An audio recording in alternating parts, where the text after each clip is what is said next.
ازيكم عاملين ايه؟ يا رب تكونوا بخير. انا شروق حكيم واهلا بيكم معايا في فيديو جديد. بصوا، موضوع النهارده عايز تركيز جدا، فبليز شوفوا انتوا بتركزوا ازاي، المود بتاعكم وانتوا مركزين، واتفرجوا على الفيديو ده. الفيديو النهارده عن اهميه الثقه بالنفس. لو تعرفوا انتوا بس حرفيا لو اكتسبتوا النقطه دي فقط يعني نعتبر مثلا ان انت شخص او انتي شخصيه مش مميزه في اي حاجه في الدنيا الا ان انتي واثقه في نفسك. حرفيا اعرفي انت كده خلاص، انت معاكي كل حاجه كل حاجه. فبليز خلونا نركز مع بعض عشان عايزه اديكوا اهم حاجات فعلا بينت لي، ومش ليا انا بس، انا سمعت كذا حاجه من كذا حد، وجايه بمعنى اصح كده اديكوا الزتونه.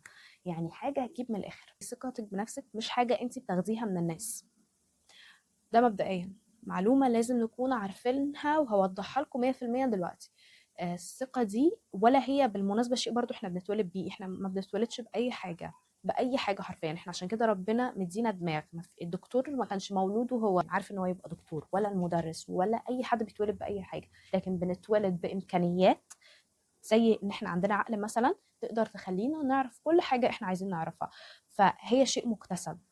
فانت لازم مبدئيا كده اول حاجه تعمليها مع نفسك ان انت تكوني واثقه في نفسك جدا جدا جدا. طيب هي الثقه دي بتكون بناء على ايه؟ على ان انا مثلا بفضل اقاوح في حاجه غلط، او بفضل اتكلم في حاجه انا مش عارفاها، او بفضل اتكلم مع الناس واقول لهم ان انا واثقه في نفسي؟ لا لا خالص. كل حاجه بتعمليها وكل حاجه بتتعلميها وكل حاجه بتكبري بيها مكانتك، كل ما ده بيزود ثقتك بنفسك تدريجيا. حرفيا فكره ان انت وصلتي لمرحله ان انت واثقه في نفسك، ده معناه ان انت مشاكلك بنسبه 90% اتحلت، لان انت هتحسي بقوه حرفيا وطاقه عندك بتضخ بشكل مستمر دايما في السلبيه قبل الايجابيه. دايما هتحسي بطاقه وسعاده وان انت مبسوطه وان انت مش ناقصك اي حاجه خالص. وان كانت دي الحقيقه، لكن بسبب ان احنا في زمن العقبات اللي مليء بالعقبات او الصعوبات، ان انت تكوني واثقه بنفسك. دي فكرة دايما هتخليكي مستعدة ان انت تواجهي، مستعدة ان انت دايما تبذلي اقصى جهدك وتكوني بافضل نسخة دايما، وصعب حد يهزك. عايزة اقول لكم ان دايما الناس الواثقة في نفسها بتكون متأكدة وعارفة ان هي هتوصل لهدفها، واوريدي هي ماشية على بلان، هي متأكدة لمجرد بس ان هم واثقين في نفسهم. احيانا هتبقي بتتكلمي مع ناس هتحسيهم اللي هو بيكلموكي عن حاجات هم عايزين يعملوها او حاجات بيعملوها، تحسيهم فعلا هم عايشينها بجد، هم فعلا عايشينها. انت بتتكلم من واقع، لا انت مش بتألف، انت كأنك عايش حاجة. فهي دي الفكرة بالظبط. فكرة الثقة بالنفس دي كفيلة ان هي توديكي وتخليكي توصلي لأبعد الحدود. فلازم تكوني واثقة في نفسك جدا جدا بشكل يخلي اللي قدامك حتى يشك في نفسه. دايما بحب اوضح كل حاجه بالامثله لان بحس ان دي طريقه سلسه جدا. الموقف اللي هقوله ده ما عداش عليه تقريبا 48 ساعه، او لو عدى عليها هم هيكونوا 48 ساعه. هي في مواقف كتير لكن دي اقرب حاجه لدماغي بما انها يعني اقرب حاجه لسه حاصله. انا كنت قاعده في مكان، ففجاه لقيت حد جاي يقومني يقول لي ان المكان ده بتاعه. طبعا انا قاعده في المكان ده تقريبا كان داخل لي في ساعتين، وكنت داخله في الساعه الثالثه، يعني قاعده فتره ما حدش في اي حاجه. يعني المفروض ان في واحد كان قاعد في مكان، حد قاعد مكانه، هي هتلاقي دقيقتين ثلاثه خمسه لو وقع وهو ماشي نعتبر يعني، وهيجي يقول لك معلش انا كنت قاعد هنا فبليز قومي. احترم ده جدا وهقوم عادي. حسيت فجأة هي بتقولي ده مكاني وانا اللي كنت قاعدة هنا من ساعتين. فحسيت فجأة قد ايه ان انا بتكلم مع بجد، والله ده احساس دايركت جالي برضو. هرجع اقول لكم انا فعلا مش بقل من حد، انا بقول لكم الشعور اللي فعلا يعني جوايا. حسيت بقمة الغباء وبكمية غباء ما توصفش. يعني اللي هو ايه العبط ده بجد؟ ثانية واحدة، ده تخلف عن الطبيعي، ده تخلف عن الطبيعي. لان انا بتكلمني واحده في رينج العشرينات، او المفروض يعني هي كبيره، المفروض يعني البطاقه المفروض هي كبيره. حسيت ان انا بكلم مع حد في ابتدائي او حد هو اخره 10 سنين. فبجد دايما بشوف الناس دي فعلا، والله من كل قلبي يا جماعه اتمنى لكم الصحه العقليه. ما بكونش قادره ان انا اتناقش مع الناس دي كتير. فعلى العموم يعني تجادلنا. على المفروض ان انا طبعا انا ما قمتش، لان دي مش حاجه عقلانيه خالص. وخليكي دايما واثقه في نفسك. انا احيانا بجد يا جماعه والله بتعرض لموقف بتكلم مع ناس اكبر مني بجد، يعني بنتكلم في رينج مثلا فرق 5 سنين ويمكن 10 سنين كمان. وزي ما قلت لكم في الفيديو اللي فات، مش معنى ان حد سلبي هو ربنا يشفيه، حرام يا عيني، تعبان في دماغه لاي سبب من الاسباب، معنى ان احنا نبقى اللي غلط وهو اللي صح. يعني دماغ الاطفال تقريبا في كي جي 1. فقلت لها بس انت لو بتكلميني على اساس ان انا هقوم فانا مش هقوم. بس فقامت هي قامت ضحكت كده. يعني هي اصلا كان شكلها بجد غريب جدا. سبحان الله، كل واحد يعني كل واحد بتبان عليه هيئته من لبسه ومن شكله. انا مش ضد بالمناسبه المكياج واللبس وكل واحد، لان انا مش ضد ولا مع. تمام، يعني كل واحد يعمل اللي عايز يعمله طالما مش هيأذيني. انا ما عنديش اي مشكله اكلم اي حد، بس كل واحد لبسه وشكله دي بتاعته. بس سبحان الله، دايما بتحس ان الواحد يعني مهما غير في شكله او طبعه بيبان اوريدي على لبسه وشكله وهندمته وكل حاجه. فطبعا انا من شكلها يعني كنت عارفه انا بكلم ليفل ايه. فهي جت طبعا زقتني. فانا بجد ضحكت. ما كنتش انا كنت قاعده جنب اصحابي، يعني ما كنتش قادره امسك نفسي. بجد انا باخد الامور دي على محمل الهزار جدا. لان انا الحقيقه بتاعتي من بره هي خلتها تعمل حاجه زي كده وانا مراعيه ده. انا في الحقيقه مش شخص منفعل جدا، انا بنفعل لكن مش بدي رد فعل ابدا ابدا في الاول، لان ده بيكون اكتر رد فعل انا بندم عليه، لانه بيكون مش حاجه زي اللي انا كنت عايزه اعملها من الاخر، يعني بيبقى اقل من الحاجه اللي انا كنت عايزه اعملها. فدايما خليكي ثابته، خليكي واثقه، ما تهزيش ابدا ابدا. حتى لو الشخصيه اللي قدامك قالت كلام او الامور خرجت عن السيطره باي حال بقى من الاحوال، كلام، افعال، يعني دايما خليكي ثابته.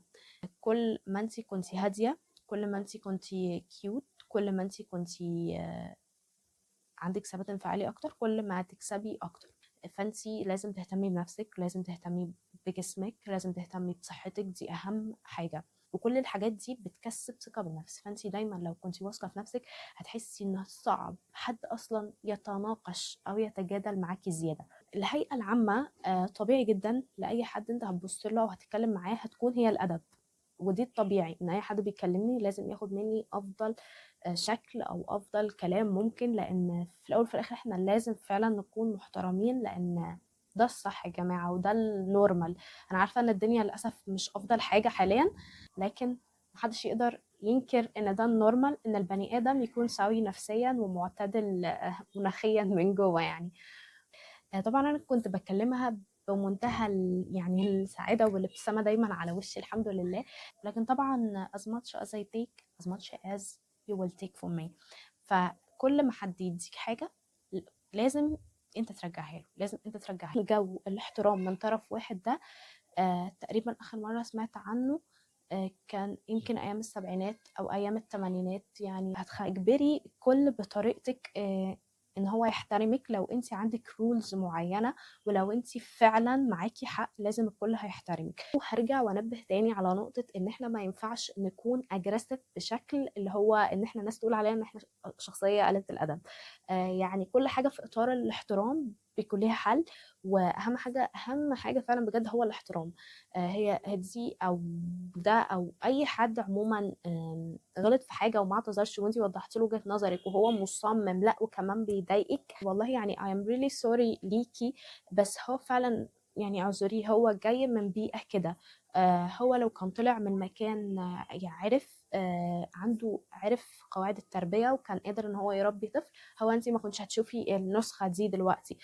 دي مشكلة مش جاية منك، فانت ما تحسيش بالذنب، ما تحسيش اللي هو تدي للناس دي اي اعتبار. ودايما والله خليكي واثقة في نفسك بالشكل، والله هيكونوا قاعدين دايما متضايقين منك، منفسنين منك، حرفيا بينتهزوا اي حاجه يشوفوك معديه يضحكوا. وهرجع واقول لك تاني اوعي تتضايقي من كل الحاجات دي، والله انا حصل معايا كل الحاجات دي. انا بقول لكم الحاجات اللي حرفيا كانت بتحصل معايا، لكن لما بجد بلاحظ الحاجات دي قد ايه بحس لو فعلا الحمد لله الحمد لله. التجاهل افضل حل زي ما قلت لكم. خليكي واثقه في نفسك. كل السلبيين اللي حواليكي، كل الناس اللي دايما شايفاكي اللي هو انت لا انت ما تستحقيش اللي انت فيه، انت اوحش من كده بكتير، انت مش كذا وانت كذا، كل الناس دي بجد اعملي لهم كده، خديهم كده في اقرب سله زباله كلامهم، ولا تسمعي لاي حد خالص من الناس دي. كل دول فئة موجودة عشان دايما تفتكري المثال بتاع ان الشجرة المثمرة لازم تتحدف بالطوب. فانتوا ممكن تقابلوا واحدة زي اللي انا بكلمكم عليها، وانا ممكن اقابل ناس تانية، ممكن ناس اوحش.